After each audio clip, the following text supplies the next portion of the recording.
also narcissist. Well, I mean, earlier this week I spoke to our old friend Torstein Vidal, who's Norwegian, and he wrote some excellent stuff about Zionism and Anders Breivik being a Zionist, the maniac that went and murdered a whole load of people in Utoya Island, who were from the young members of the Norwegian Labour Party. A lot of them were just cold-bloodedly killed with a sniper rifle by this Breivik guy. But anyway, Torstein is now living over in Greenland. So I thought I'd give him a call and ask him what people in the Greenland capital made of Donald Trump's threat to. In fact, what he did say was that he wanted, we will have Greenland, he said, and then he was asked, will that be? Does that possibly mean by military and economic means? And he said, well, maybe. So he's leaving that open, that there may even be an invasion of Greenland by the United States. So I thought I'd ask Torstein, who's living in the capital at the moment, what he made of it.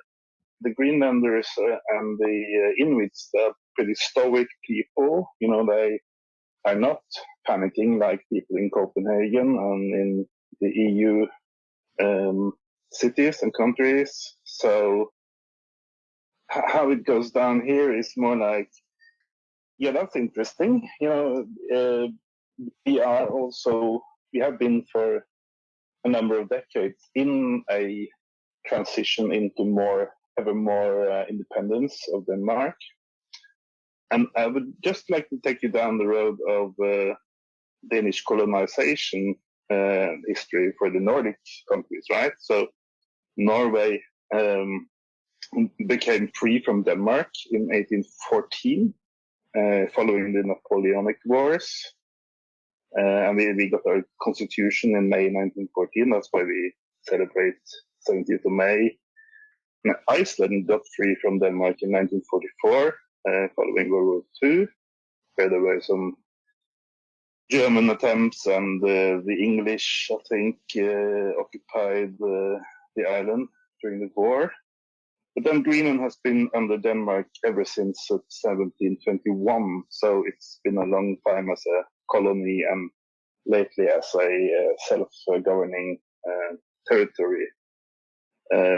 And me, as a Norwegian, of course, I'm supportive of their efforts to go all independent. That's what I vote for when I go voting here in Greenland. And the way I see the overtures from Washington, I'm thinking this is kind of an opening salvo, you know, you call that gunboat diplomacy or whatever. And he didn't actually say, the president didn't actually say that he wanted to take Greenland with military force. It was more like a combined question, also incorporating Panama Canal, where they may have to use weapons, right? So it's not likely to be the situation in Greenland or with Greenland.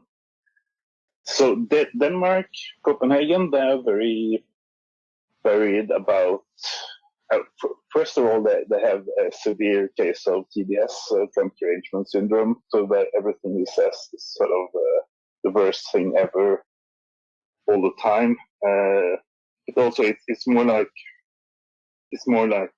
an attack, quote unquote, on Denmark than it is on Greenland. And the way I interpret the signals from the politicians here in Greenland, it's more like it's opening up the room for a conversation about how fast we want to go independent and under what terms. You know, America already has the space base up in Thule in northwest Greenland. So they've always had an army base up there. Now it's a space base after the first Trump term. It's changed into the Space Force. And both Greenland and Denmark have always been in NATO. So that means, you know, it's not like we haven't had any US presence here before. It's more like a continuum, and the most realistic prospects for the future for expanding military presence is that one or two new naval bases may appear on the East Coast. I can see that into the future, like 5 or 10 years from now. So that's Torstein Vidal. A longer interview with him will be up on our show page later tonight at thisweek.org.uk. It's lovely to hear his voice. He's sporting an amazingly massive long beard now, down to his chest, and looking like almost like a kind of wild man of the hills. Now living in the capital of Greenland. But Martin, the reason Greenland seems to be important is that if we've got a split developing in NATO, Greenland is a Danish territory. The Americans have got their eye on it, saying, actually, we want that, thank you. This is a sort of geopolitical thing, isn't it? It is. And of course, Trump takes delight in throwing hand grenades around and saying that he's going to take over Greenland is one of them. I think that people in Greenland, 85% of them want to be independent of Denmark.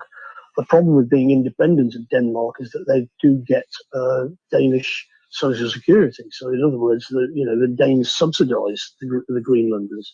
So if they were to have independence, then they would lose that subsidy.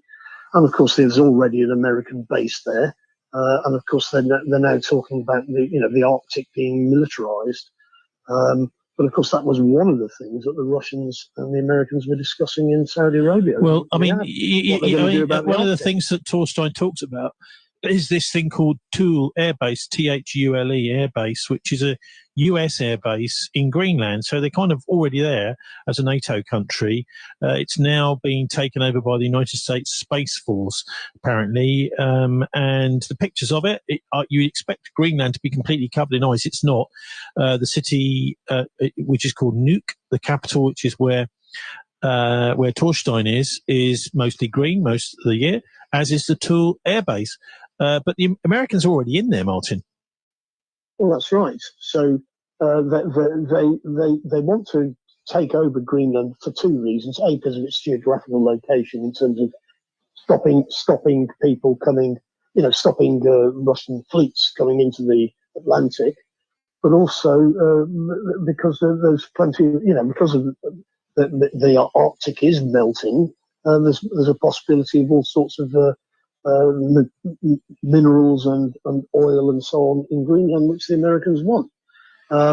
It's actually, sorry, I mispronounced it. It's actually pronounced Thule. And in fact, I think Torstein pronounces it Thule. If you look at what the Thule Society is, it's a Nazi organisation. As a group founded in Munich, funnily enough, just where the security conference takes place, where the Nazi Party headquarters was, where the headquarters of the Pan-European movement that was behind the creation of the EEC and the European Union, where they were too.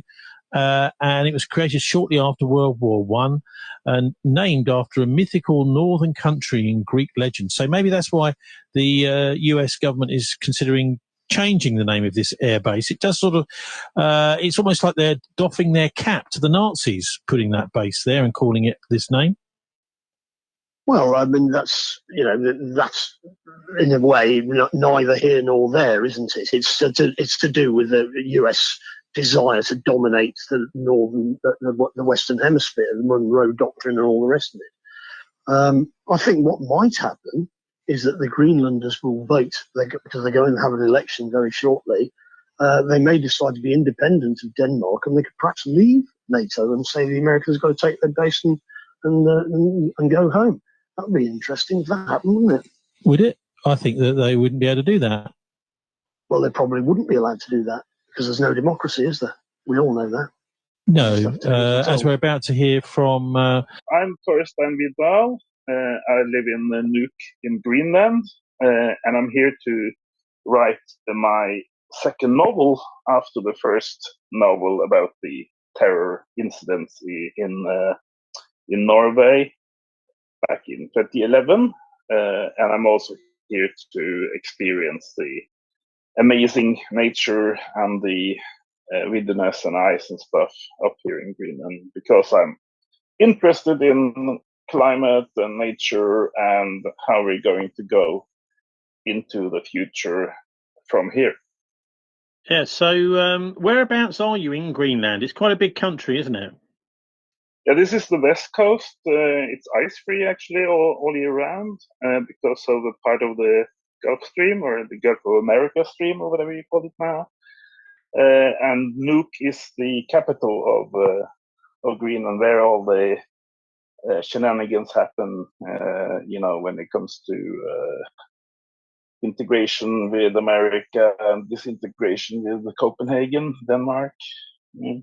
I mean, most of us have never been there. Can you just tell us what daily life is like in Greenland? Oh, I would say, apart from the fact that there are no roads or railways going out of the city, it's kind of like an ordinary town of about 30,000 people. People have cars, there are buses, but you cannot sort of leave the city. So that puts a constraint on the level of crime and stuff. Because if you steal a bicycle or whatever, you cannot go anywhere with the bicycle. You cannot send it to Eastern Europe, or so it's kind of more quiet, less stressful. People have slightly more time than in other capitals, and it's also snow and ice for maybe 7 or 8 months of the year. Yeah, I wonder, because we have here in Bristol, we have a pretty bad drug problem. We have got the problem being that we've got cheap drugs, and quite a lot of people come here. So you've got a mixture of homeless living in caravans and homeless in shop doorways, as well as people who are real kind of casualties of society, mentally ill and people like that. I mean, I don't imagine they would survive 5 minutes in Greenland. Yeah, we actually have a bit of a homeless problem, but what happened, I think, during the pandemic, actually, they built some new built shelters for them. And one of the reasons we have homeless people here is that Nuuk is growing very fast in terms of population and businesses and that kind of thing. That's a big economic growth and lack of workers, actually. So it's kind of a boom town in that way. At least that's my impression. So a lot of people sleep on each other's couches and stuff because there are so few available apartments. Yeah. Look, I'm sure most people have guessed why I've contacted you, Torstein, and that is because of this bizarre threat by Donald Trump to take over Panama and the Panama Canal, and also Greenland. So how's it gone down there? Well, the Greenlanders and the Inuits, they're pretty stoic people. They are not panicking like people in Copenhagen and in the EU cities and countries. So how it goes down here is more like, yeah, that's interesting. We have been for a number of decades in a transition into ever more independence of Denmark. And I would just like to take you down the road of Danish colonization history for the Nordic countries, right? So Norway became free from Denmark in 1814, following the Napoleonic Wars. And we got our constitution in May 1914. That's why we celebrate 17th of May. And Iceland got free from Denmark in 1944, following World War II, where there were some German attempts, and the English, I think, occupied the island during the war. But then Greenland has been under Denmark ever since 1721, so it's been a long time as a colony and lately as a self-governing territory. And me, as a Norwegian, of course, I'm supportive of their efforts to go all independent. That's what I vote for when I go voting here in Greenland. And the way I see the overtures from Washington, I'm thinking this is kind of an opening salvo, what do you call that? Gunboat diplomacy or whatever. And he didn't actually say, the president didn't actually say that he wanted to take Greenland with military force. It was more like a combined question, also incorporating Panama Canal, where they may have to use weapons, right? So it's not likely to be the situation in Greenland or with Greenland. So Denmark, Copenhagen, they are very worried about. First of all, they have a severe case of TDS, Trump derangement syndrome. So that everything he says is sort of the worst thing ever, all the time. But also, it's more like an attack, quote unquote, on Denmark than it is on Greenland. And the way I interpret the signals from the politicians here in Greenland, it's more like it's opening up the room for a conversation about how fast we want to go independent and under what terms. America already has the space base up in Thule in northwest Greenland. So they've always had an army base up there. Now it's a space base after the first Trump term. It's changed into the Space Force. And both Greenland and Denmark have always been in NATO. So that means, it's not like we haven't had any US presence here before. It's more like a continuum. And the most realistic prospects for the future for expanding military presence is that one or two new naval bases may appear on the East Coast. I can see that into the future, like 5 or 10 years from now. They would want to sort of police the East Coast, where all the transpolar shipping lanes go. And that can, of course, also be used for search and rescue, right? So I don't think it will be a war-fighting kind of force. It's more like we need some presence of some coast guards and that kind of stuff on the East Coast anyway. Right? Yeah, so what Trump has actually said is, I think we're going to have it, he said, about Greenland. And he says the island's 57,000 residents, quote, want to be with us. I think the people want to be with us, he said. I don't really know what claim Denmark has to it. It would be a very unfriendly act if they didn't allow that to happen, because it's for the protection of the free world. I think Greenland we'll get, because it has to do with freedom of the world, Trump continued. It has nothing to do with the United States, other than we're the one that can provide freedom. They can't. So, I mean, he's pretty adamant that this is. I wonder, and I don't know if this is how this has gone down in Greenland, but there is a sort of split developing, isn't there, between the European NATO and the United States? And it might be that he's thinking, if we're just going to abandon Europe, Trump said in his first term, talked about leaving NATO. That he's thinking, well, actually, this would be a bit dangerous because we would want to make sure that we didn't lose Greenland at the same time. It's very close to us in North America. Yeah, you're very right, Tony. And I think what is going on, sort of on a deeper level, is that the new administration, the new America, they have realized that the multipolar world is here already, and there's, it's a double nature of the America thing. You have America as a nation, but it's also an empire. You all have to know that, don't you? So it's an empire, but the new America, as I understand it, they want to pull back from the empire business and let Russia and China have their spheres of influence, and Washington now wants to concentrate on sort of their hemisphere, where Greenland is an integral part.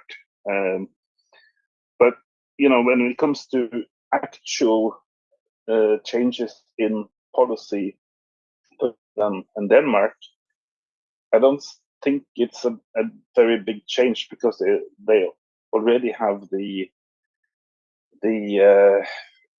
highest responsibility for the safety of the area, right? As the head of NATO, so it's like the Americans of yesteryear and the Americans of today or tomorrow will look the same and hang out in the same space base, basically, and they always have had the main responsibility for the security of the island, right?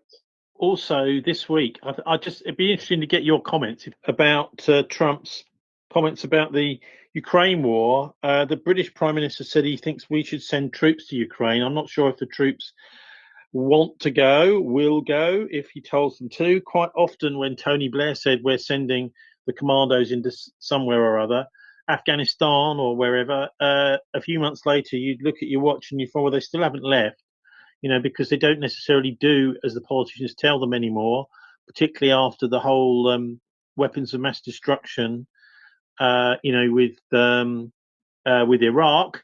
The intelligence people have to prove things sometimes before troops will just go willy-nilly anywhere. Anyway, so there are some checks and balances from the military these days. But anyway, this week Trump has said Zelensky has done a terrible job. This is very much at odds with what the European powers have been saying. He said that he was accusing him of taking advantage of the United States and done a terrible job leading his war-torn country, also labelling him a dictator. So I wonder what do you make of this? Looking from Greenland over to Europe and the horrible quagmire that's happened in Ukraine.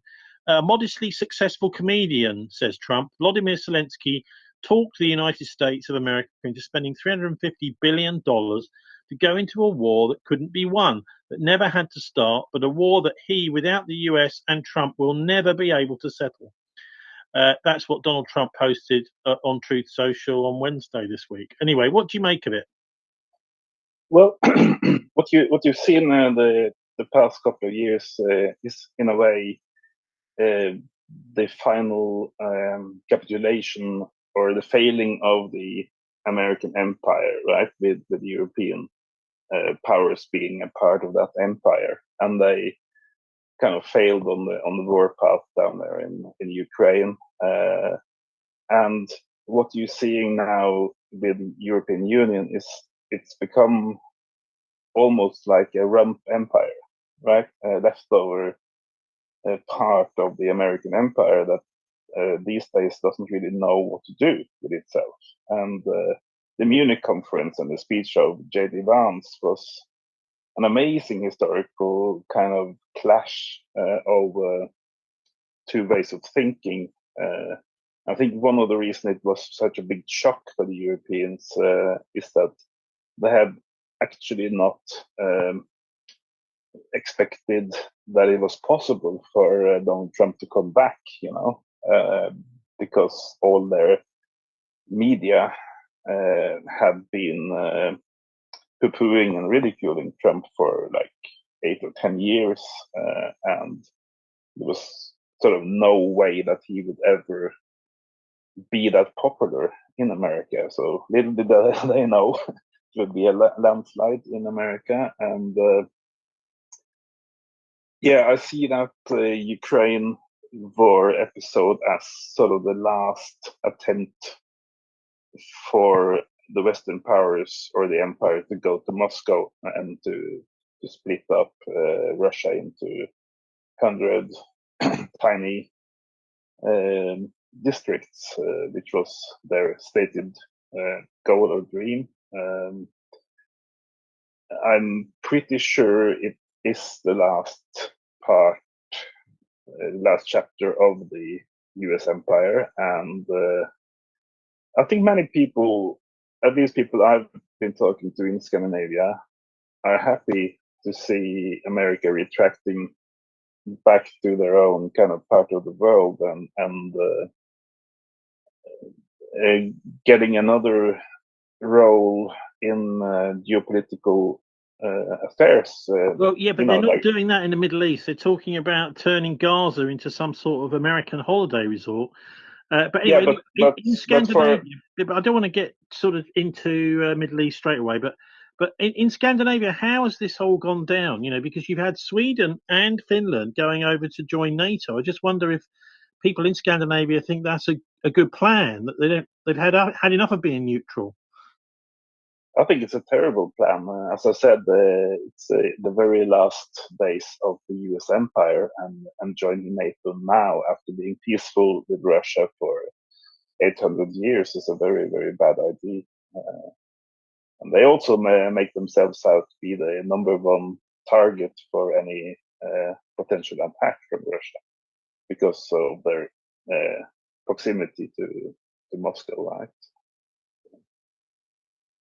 Yeah, do you want to say something about Middle East, Gaza? Because the Americans clearly are carrying on getting involved there. I was at a pro-Palestine demonstration a year ago, and it was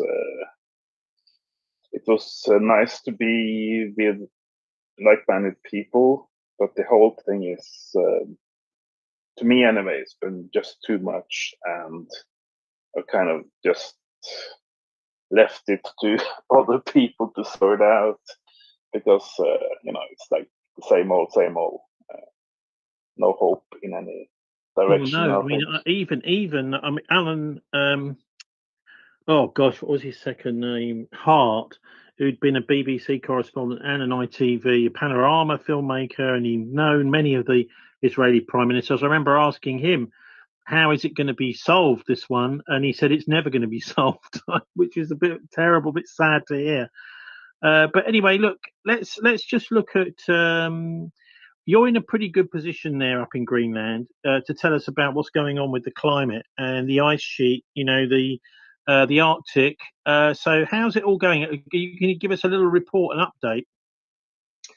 Yeah, I was on the Bristol radio station some years ago, 2016, I think, talking about it. And there have been some experts who have been making unrealistic predictions, I think we can say now. And I think one of the reasons that they have made those is that even though you know a lot about oceanography and the oceans and ice and climate and stuff, you're not necessarily a very good expert at statistics and projections and how things go further along, because those are kind of two different disciplines, right? So yeah, I follow the data for the ice in particular for one reason and one reason alone, is that 10 years ago or so I found out that I could not trust anyone in politics or in the media or any pundits at all about climate and where we were going. So the only way to kind of figure out what is going on is to look at the hard data from Antarctica and from the Arctic. And lately I also added statistics for all the glaciers in Himalaya and the Andes Mountains, all the monitored glaciers of the rest of the world, and I've got a pretty good picture of how fast or how slow it's going. And newsflash, it's not an imminent collapse, but it's kind of a steady as you go, and also exponentially increasing meltdown. I think that's fair to say. And also we're opening up sort of the Northwest Passage for shipping, and the Northeast Passage is have been open for half the year for some a decade or so already along the Siberian coast. And the big efficiency dream or target in the future is that you can actually go over the North Pole itself, which is, of course, the shortest way from Japan to Western Europe is to sail through the North Pole when the last of the sea ice is gone. Your proof is also, there's another problem, and that is to make some sort of proof that this is actually man causing this, rather than. Well, I don't look at the cause of it. I'm looking at the speed of the removal of the ice. So I'm kind of neutral to what makes up the cause. Actually, in many ways, nature is now the biggest source of methane and CO2 for a number of reasons. So humans are no longer the biggest cause of global warming, at least the way I see the numbers or read the numbers. So I'm just looking basically at what the ice is doing, and not trying to source it to Europe or America or China or whatever, because that's a much more complicated issue, I think. Surely in Nuuk, you're actually in a pretty good position to actually see and chat to people who can remember where ice used to come to year after year, to actually see it. I mean, we here in southern England, okay, so I can tell you in the 1960s, there seemed to be a lot more snow that would stay for longer, sometimes for a week, sometimes for a few weeks. Now, virtually nothing this winter, for example, at all. But you're in quite a good position there to see the ice receding, aren't you? Yes and no. Actually, one of the first things I asked the local Inuits about when I came here in 2017 was, does it usually ice over on the fjord, or does it not? And what I heard was that this was from a 30 or 40-year-old man, and he said he could never remember it ever being sea ice here on the fjord. So the ice that we get and that I take pictures of and stuff is in many cases the ice that comes here is older than civilization itself. It's more than 10,000 years old, and it comes from the interior, from the ice sheet, and it calls into the fjord and travels out here. So that's actually what we're looking at. We're not looking at saltwater ice. We're looking at the mountain ice right here on the west coast, anyway. So, if people are interested in, I mean, you've obviously, spent quite a lot of time looking into this. People are interested in trying to get an independent perspective on what's actually going on with climate change, in terms of, not as you say, in terms of the cause, but actually the effect of whatever is causing it. It could be the sun, it could be man, it could be all sorts of different things. And actually, it could be just changing. We don't really know why necessarily. Where are good places? Can you give us a few good places to go online to find out, or maybe books, that sort of thing? Yeah, what we are doing is looking into the in many cases flawed or hoax nature of climate policies. In my living memory, it's always been a lie, a hoax, whenever a politician says that he or she has the solution, and they're doing this and that, and they are going to do this when they're elected and stuff, and all of those promises, and even the suggested solutions that they come up with, like the Green New Deal and stuff, turn out to be, on closer inspection, very, very bad and also devastating for ecology solutions. So we're looking to the two sort of sides of the climate question. You have the climate and what it's doing on itself, and then you have our lying politicians and what they are doing or not doing. And the best way to follow this is our weekly podcast on Extinctionati, which you can find on YouTube and Rumble. And we're also on Substack, extinctionati.substack.com, where you can get the full podcast history and also some written articles around this stuff. And can you spell that? Can you spell it? Extinctionati, it's like extinction, and ATI on the end, and .substack.com. Okay, Torstein Vidal, Yep. applying for his American passport. Thank you very much for joining us. Thank you, Tony. It's a pleasure as always.